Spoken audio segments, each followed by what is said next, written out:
có không? Nó thuê chuyện.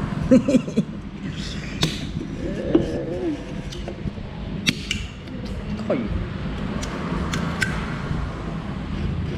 Cái này, con. Đấy. Tay rồi.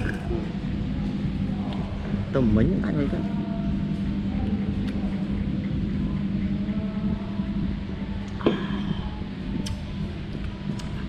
Chà.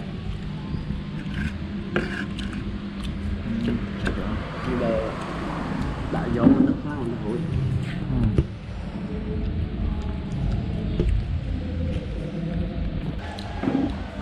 Sarat đã gặp bánh phong trẻ. Còn đây còn Ăn sai hết. Sạch.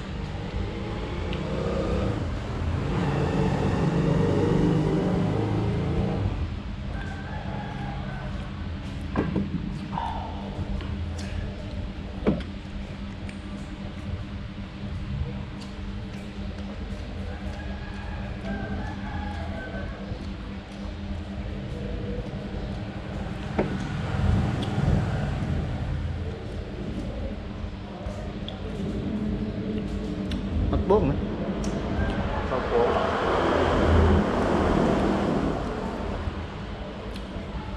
cái chân ông khôm này không giờ nhà bố trong này trong khung bố mấy khung rộn dầm Chọc.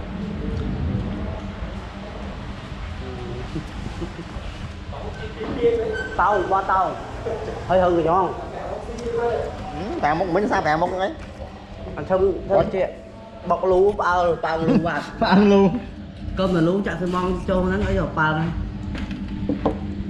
Chịu quá hết đi. tụi mấy anh Đã. tụi mấy Tụi phải ăn tay ấy. vô tam sân sổn Liệp đổ ha. Chưa, về đã. về bãi chiều rồi Không một cái mau mà. Ô trăng ngày. màu Phải dẹp. tiền một anh này các bạn ba sợ nhà anh và các bạn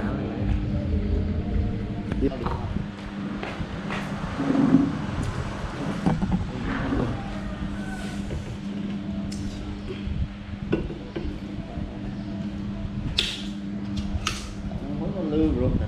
Tại mà đừng chạy chim hết ăn ăn rồi trời này.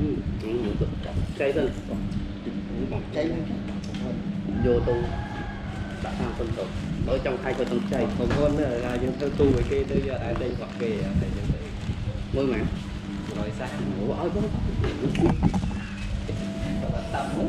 tạm ba ơi phải thôi nè chạm mặt chân mà khai chỗ tầng cháy đó ruộng này mình bao nhau đánh một này anh thảo bạt là bịch bạt là mày mày ai xua đấy nhanh có nhanh có không